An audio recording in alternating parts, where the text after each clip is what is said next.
अस्सलामुअलैकुम वरहमतुल्लाहि वबरकातुहू।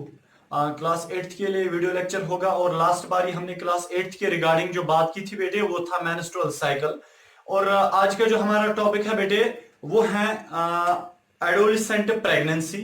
एक सब छोटा एक टॉपिक है, उसके बाद हम दूसरे टॉपिक पे इसी वीडियो लेक्चर में आएंगे जिसका नाम है रिप्रोडक्टिव हेल्थ। और सबसे पहले हम बेटे बात करेंगे जो टॉपिक हमारा है वो वहां से बोल रहा है बेटे ये यहाँ पे जो मैंने टॉपिक लिखा है इस चैप्टर का, reaching the age of adolescence chapter का, वो है एडोलेसेंट प्रेगनेंसी। देखिए बेटे क्या होता है। एडोलेसेंट प्रेगनेंसी का मतलब होता है अगर एक लड़की को हम शादी करेंगे एडोलेसेंट एज में।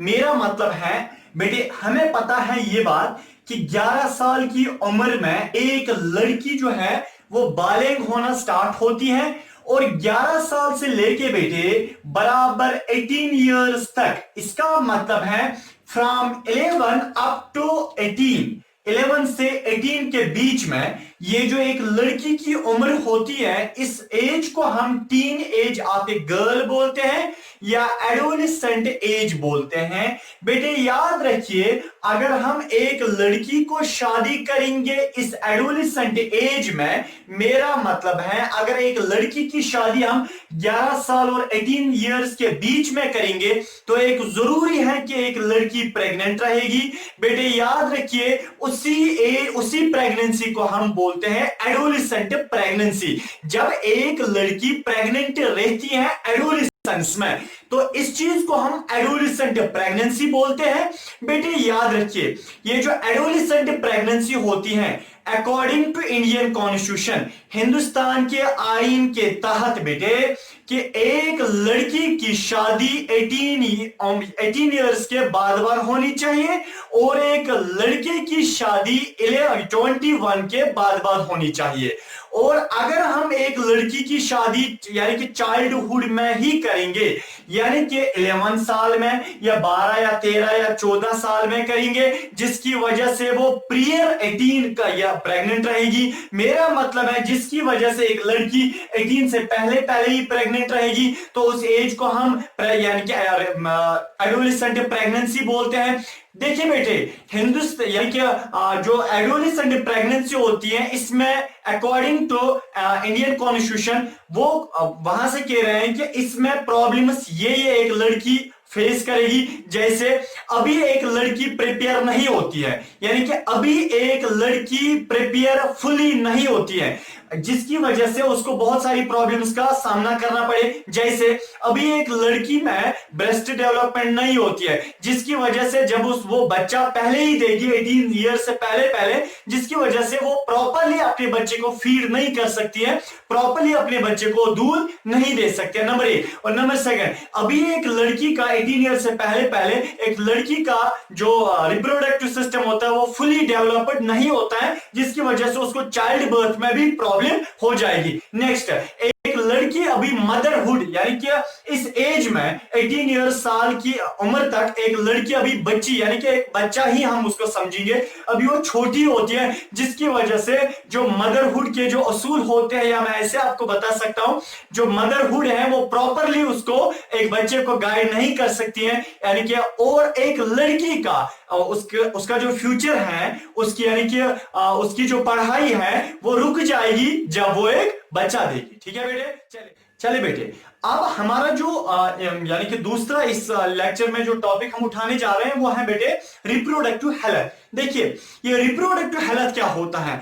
According to world health organisation उनका मानना और कहना यह है कि हेल्थ होता है एक सेहतयाब इंसान। हम तब एक बंदे को बोल सकते हैं जब वो मेंटली भी वेल होगा, ठीक होगा, उसका दिमागी तवाजुन भी ठीक होगा, उसका बाहर से फिजिकल अपीयरेंस भी उसकी ठीक होगी और वो अंदर से भी इंटरनली भी ठीक होगा। मीन्स के वो इंटरनली भी यानी कि एक्सटर्नली भी, फिजिकली भी और मेंटली भी वो वेलबींग जब एक बंदा होगा तब हम उसको बोलते हैं ये सेहतयाब है, ये यानी कि हेल्दी है। ठीक है बेटे, ये वर्ल्ड हेल्थ ऑर्गेनाइजेशन का मानना है। नेक्स्ट, अब देखिए वर्ल्ड हेल्थ ऑर्गेनाइजेशन ये कहती है कि रिप्रोडक्टिव हेल्थ का मतलब होता है, देखिए मैं थोड़ा सा एक पॉइंट इसमें ऐड करता हूं। रिप्रोडक्टिव हेल्थ का मतलब होता है जब एक इंसान अंदर से भी ठीक होगा, मेंटली भी ठीक होगा, एक्सटर्नली भी ठीक होगा, और रिप्रोडक्टिव सिस्टम यानी कि वो बच्चा प्रोड्यूस भी, फर्टाइल भी होना चाहिए एक बंदा, मींस कि वो बच्चा प्रोड्यूस भी करना चाहिए, तब हम इस पूरे जो मैंने आपको ये निचोड़ सामने रखा, इस चीज को हम तब बोलते हैं रिप्रोडक्टिव हेल्थ। अब देखिए बेटे, रिप्रोडक्टिव हेल्थ में हमारे पास जो यहां पे सबसे पहली जो चीज पढ़नी है वो है पर्सनल हाइजीन। क्या है बेटे? Personal hygiene. देखिए पर्सनल हाइजीन क्या मतलब, आपको पता है एक लड़की 11 साल की उम्र में बालिग होती है बराबर 18 तक, और एक लड़का 13 इयर्स की उम्र में बालिग होना स्टार्ट होता है बराबर 19 तक। देखिए बेटे, ये जो एडोलेसेंट एज होती है इनमें गर्ल्स और बॉयज में, याद रहे बेटे इस एज में एक लड़के को भी चाहिए, एक लड़की को भी चाहिए कि वो अपनी सफाई का ख्याल रखें। हाइजीन का मतलब होता है सफाई, पर्सनल हाइजीन का मतलब होता है अपनी सफाई। माहौल की तो सफाई हम करते हैं, बट अपनी सफाई का बहुत ख्याल रखना होता है। किसमें? एडोलेसेंट एज में। इतना ख्याल रखना है बेटे। तो यहां पे मैं एक पॉइंट इसमें ऐड करना चाहता हूं कि लड़की को ज्यादा सफाई का ख्याल रखना चाहिए। जब उसका मेंस्ट्रुअल साइकिल हो जाता है लड़की का, उस वक्त मेंस्ट्रुअल साइकिल के दौरान एक लड़की को चाहिए कि वो बहुत ज्यादा उस वक्त सिट्रस दे, बहुत ज्यादा सफाई उस वक्त अपने रिप्रोडक्टिव ट्रैक की तरफ दे, ताकि बेटे अगर उस वक्त ध्यान ना दिया गया रिप्रोडक्टिव सिस्टम की ओर, तो याद रहे बेटे वायरल और बैक्टीरियल इंफेक्शन के बहुत सारे चांसेस होते हैं लड़कियों में। इसलिए बेटे, और एक एडोलेसेंट जो होते हैं, जो एडोलेसेंट्स होते हैं, चाहे बॉयज हैं या गर्ल्स हैं बेटे, adolescent boys and girls should take bath regularly they should take bath regularly at least once every day। कम से कम बेटे, यानी कि at least once every day, कम से कम उनको दिन में एक बार नहाना चाहिए एडोलेसेंट्स को। क्योंकि बेटे उसका रीजन ये है, अगर वो जो एडोलेसेंट्स होते हैं उनमें पसीना यानी कि स्वेट ग्लैंड, सुबेशियस ग्लैंड्स डेवलप हो रहे होते हैं, वहां से पसीना निकल रहा होता है, जिसकी वजह से एडोलेसेंट बॉयज एंड गर्ल्स में पसीना, सुबेशियस ऑयल ग्लैंड्स यानी कि स्वेट ग्लैंड्स और सुबेशियस ग्लैंड्स डेवलप हो रहे होते हैं, वहां से पसीना ज्यादा ज्यादा बाहर की ओर निकल रहा होता है, जिसकी वजह से उनमें यानी कि जो एस्थेटिक नेचर है उनमें वो नहीं रहेगा, या मैं ऐसे बता सकता हूं उनमें बदबू आना स्टार्ट हो जाएगी। इसीलिए उनको हर दिन नहाना चाहिए। ठीक है बेटे, चलिए ये क्या था, ये पर्सनल हाइजीन का मसला था। अब नेक्स्ट बेटे इसमें जो मैं बात करना चाहता हूं वो है बैलेंस डाइट की, जो एडोलेसेंट में चाहिए। जो एडोलेसेंट्स होते हैं उनमें बैलेंस डाइट का भी ख्याल होना चाहिए। बैलेंस डाइट का मतलब होता है वो वाला डाइट, वो वाला फूड जिस फूड में कार्बोहाइड्रेट्स भी होते हैं, जिस फूड में प्रोटीन्स भी होंगे, जिस फूड में फैट्स भी होगा, जिस फूड में विटामिन्स भी होंगे, जिस फूड में ऐसे कुछ सब्सटेंसेस भी होंगे जैसे आयरन, जो हमारी बॉडी के लिए बहुत इंपॉर्टेंट होते हैं।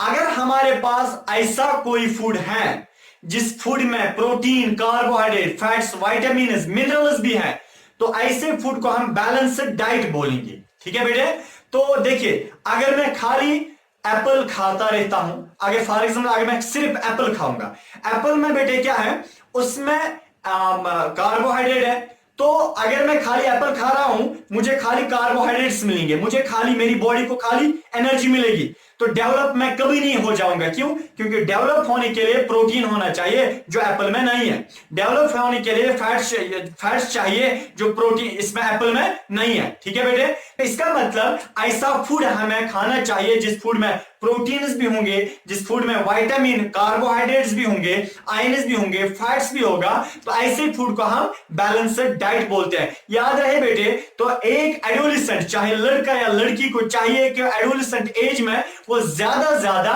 बैलेंस्ड डाइट का इस्तेमाल करे, क्योंकि एडोलेसेंट एज ही में एक लड़का और लड़की यानी कि डेवलप हो जाती है, और उस एज में ज्यादा ऑर्गन्स डेवलप हो रहे होते हैं, जिसकी वजह से अगर उन्होंने बैलेंस्ड डाइट एडोलेसेंट एज में खाया तो प्रॉपर्ली डेवलप हो जाएंगे, अगर उन्होंने ना लिया बैलेंस्ड डाइट तो प्रॉपर्ली डेवलप नहीं हो सकते हैं। जैसे बेटे देखिए, कार्बोहाइड्रेट के लिए बेस्ट जो चीजें हैं वो ये राइस वगैरह होता है, और प्रोटीन के लिए मीट वगैरह होता है, ठीक है, फिशेज है, मीट है। इस तरह बेटे फैट्स के लिए जो है ये एग्स वगैरह जो है, इसमें क्या होता है, फैट्स होता है। जो मिल्क है इसमें फैट्स भी हैं, और मिल्क में एक चीज है बेटे, तो मिल्क को हम बोलते हैं कंप्लीट फूड। बेटे दुनिया में मिल्क जो है इसमें सारी की सारी चीजें हैं, ठीक है, और बेस्ट जो इसमें चीज मिलती है वो कैल्शियम है। कैल्शियम, अगर हम दूध पियेंगे, मिल्क पियेंगे, उसमें कैल्शियम होता है, जिसकी वजह से हमारी ये बोन्स जो है वो डेवलप हो जाती है, ठीक है। इस तरह हम सिपाही जो सब्जी वगैरह होती है उसमें बेटे आयरन होता है। आयरन हमारे बॉडी में जो ब्लड होता है उसको यानी कि हीम अप करता है, मींस के ब्लड को यानी कि इंक्रीज लेवल उसकी कराता है, ठीक है। इस तरह बेटे एग जो होता है, एग में भी कैल्शियम होता है, और एग में ज्यादा फैट्स और प्रोटीन्स पाए जाते हैं। तो बेटे मैंने आपके सामने कुछ चीजें रखी। इस तरह अगर हम ये क्या बोलते हैं साइट्रस फ्रूट्स खाएंगे, जैसे बेटे लेमन वगैरह होता है, जो साइट्रस फ्रूट, जो बड़े खट्टे जो फ्रूट्स होते हैं उनमें विटामिन सी होता है। विटामिन सी अगर हमारी बॉडी में गया तो जिसकी वजह से तो वो उन सेल्स को डेवलप वहां पे कराता है जो सेल्स इन्फेक्शन के खिलाफ लड़ते हैं। इसका मतलब विटामिन सी जो है बेटे वो इन्फेक्शन के खिलाफ लड़ने में यानी कि एक ताकत देता है, ठीक है। तो बेटे ये क्या था, ये दूसरा, इसमें पहले पर्सनल हाइजीन था, और दूसरा जो था वो था ये बैलेंस्ड डाइट, और तीसरा जो है बेटे एडोलेसेंट्स को जो चाहिए वो यानी कि फिजिकल एक्सरसाइज। फिजिकल एक्सरसाइज बहुत जरूरी है, जॉगिंग वगैरह है, ठीक है। फिजिकल एक्सरसाइज यानी कि बहुत इंपॉर्टेंट है एडोलेसेंट एज में, इसमें एक्सरसाइज करनी चाहिए, ग्रोथ हार्मोन इससे रिलीज होता है। बहरहाल बेटे एक और इसमें जो एडोल यानी रिप्रोडक्टिव हेल्थ में हमें करना चाहे वो ड्रग्स को नो बोलना चाहिए, मीन्स के से नो टू ड्रग्स, यानी कि ड्रग्स जो है उनको यानी कि बाय बाय करना चाहिए। पहले वो तो लेने ही नहीं चाहिए, ड्रग्स जो है उनका इस्तेमाल नहीं करना चाहिए, और एडोलेसेंट एज में खासकर उनको नहीं लेना चाहिए, ठीक है। अगर उनमें यानी कि जो ड्रग्स होते हैं, जैसे बेटे एक ड्रग है उसका नाम है हीरोइन है, कोकेन है, ठीक है ना, अल्कोहल है, जो वगैरह जो बंग वगैरह चरस वगैरह होता है, इनको तो हम ड्रग्स ही बोलते हैं। जो ड्रग्स असल में केमिकल्स होते हैं जो आपका बिहेवियर चेंज करते हैं, एक इंसान का बिहेवियर चेंज करते हैं, उन केमिकल्स को हम क्या बोलते हैं, यानी कि ड्रग्स बोलते हैं। ड्रग्स तो नहीं लेने चाहिए, ये एक इंसान का बिहेवियर चेंज करते हैं, इतना बिहेवियर चेंज करते हैं जिसकी वजह से ब्रेन के जो हिंड ब्रेन है इसके ऊपर बहुत ज्यादा असर पड़ता है, आखिरकार इंसान का दिमाग ही फिर पागल हो जाता है।